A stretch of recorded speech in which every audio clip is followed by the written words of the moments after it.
The following stories are composite narratives based on real scientific studies and patient experiences.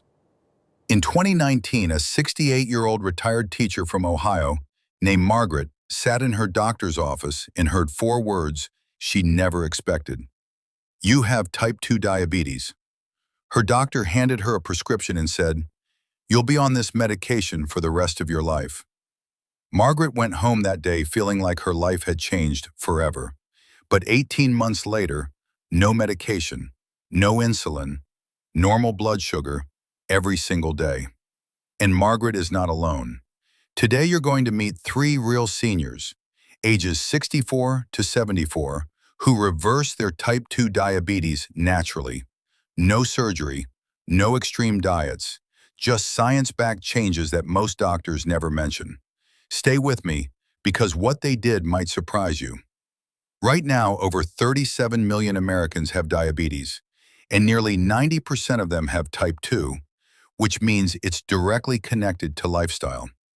Here's what most people don't know. Type 2 diabetes is not always permanent. The American Diabetes Association itself has acknowledged that for many people, especially those who catch it early, reversal is possible. But most people are never told this. They're handed pills and sent home. So today, we're going to change that. Margaret was 68 when she was diagnosed. Her A1C, that's the blood sugar average, was 8.4. Anything above 6.5 is considered diabetic. She was 34 pounds overweight, tired every afternoon, craving sugar constantly. Her doctor prescribed metformin and told her to watch her diet. But nobody told her what to actually eat, or why her body was even doing this. Then Margaret discovered something called the Low Glycemic Method. It's not a crash diet, it's a way of eating that stops your blood sugar from spiking, foods that digest slowly, that keep your insulin stable. Within 3 months, Margaret's A1C dropped from 8.4 to 6.9. Within 12 months, 5.8. That's pre-diabetic range. At 18 months, 5.6. Normal. Her doctor was shocked. Margaret felt better than she had in a decade. Robert is 74, retired mechanic from Texas. Diagnosed at 71 with an A1C of 9.1. That's dangerously high. Robert didn't want to change his eating. He loved his brisket, his white bread, his sweet tea. But his feet were going numb. His eyesight was getting blurry. His doctor told him, "If this continues, we're talking about serious complications." What changed Robert wasn't a diet, it was walking. 20 minutes, every single morning, that's it. Research published in Diabetes Care found that short walks after meals, even 10 minutes, significantly lower post-meal blood sugar spikes. Robert added morning walks. Then he made one swap, sweet tea to water with lemon. 6 months later, his A1C was 7.2. A year later, 6.1. His numbness? Gone. His energy? Back. Robert told his doctor, "I'm not ready to give up yet," and he was right. Linda is 64, lives alone in Florida. When she was diagnosed, her biggest fear wasn't the diabetes, it was the loneliness of managing it. She had no one to cook with, no one to walk with, and she had a secret habit, stress eating at night. What Linda's doctor never addressed was the stress-blood sugar connection. Here's the science. When you're stressed, your body releases cortisol.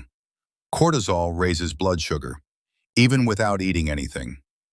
Linda joined a free online senior walking group, started sleeping 30 minutes longer each night, and added one thing to her evening routine, 10 minutes of slow breathing. Sounds too simple, but studies from Harvard Medical School show stress reduction alone can lower A1C by 0.5 to 1 full point. Linda's A1C went from 7.8 to 6.3 in 14 months. She lost 18 pounds without trying. Her sleep improved. She stopped stress eating. One small change, then another, then another.